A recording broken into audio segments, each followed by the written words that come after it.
Lesson 111, Review. Our third review begins today. We will review 2 of the last 20 ideas each day until we have reviewed them all.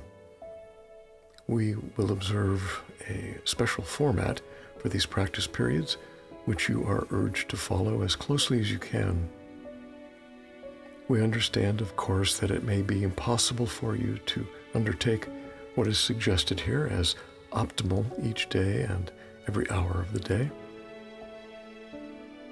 Learning will not be hampered when you miss a practice period because it is impossible at the appointed time.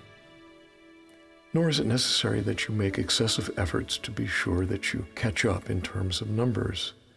Rituals are not our aim and would defeat our goal.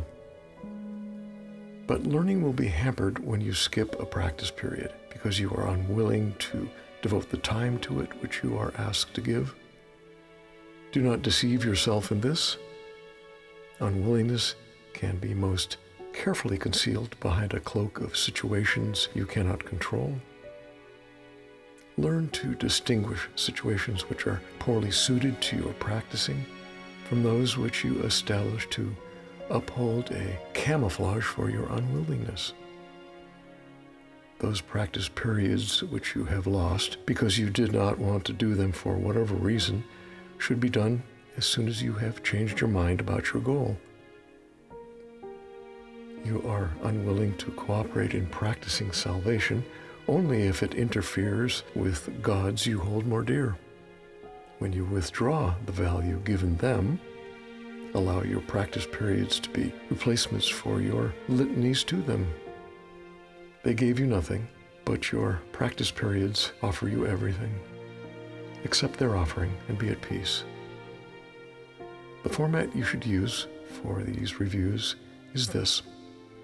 Devote 5 minutes twice a day, or longer if you would prefer, to contemplating the ideas assigned.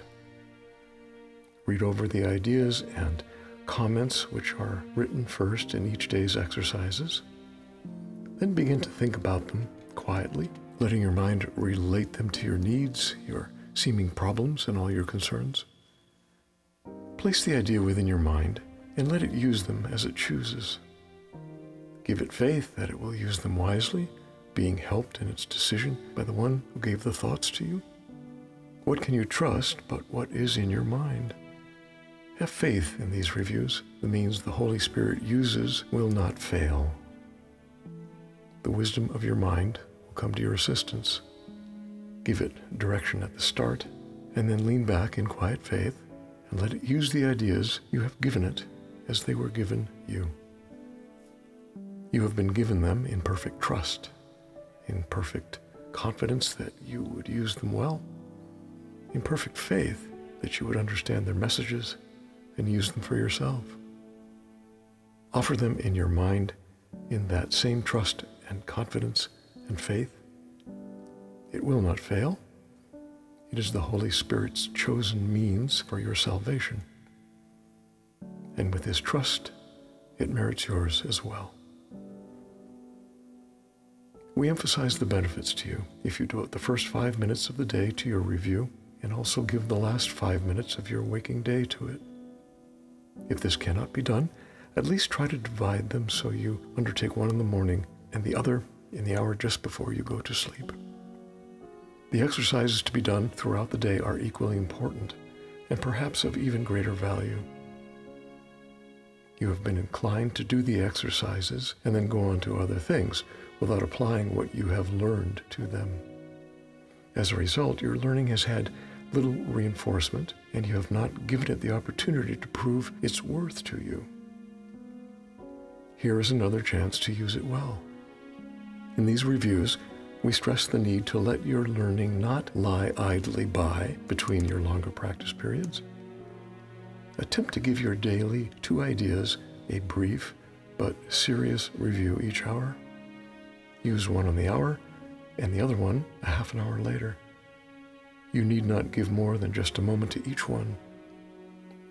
Repeat it and allow your mind to rest a little time in silence and in peace.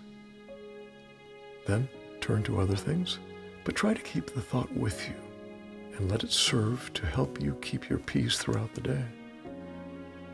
If you are shaken, think of it again.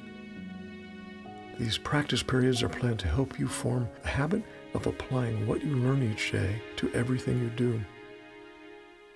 Do not repeat it and then lay it down. Its usefulness is limitless to you, and it is meant to serve you in all ways, all times and places, and whenever you need help of any kind.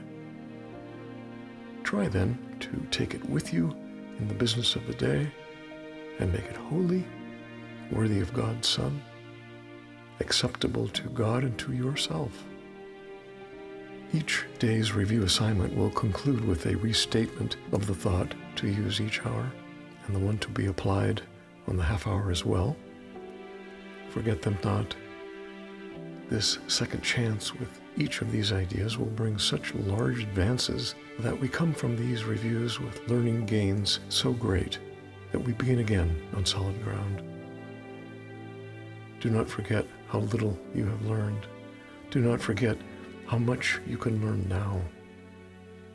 Do not forget your Father's need of you as you review these thoughts He gave to you.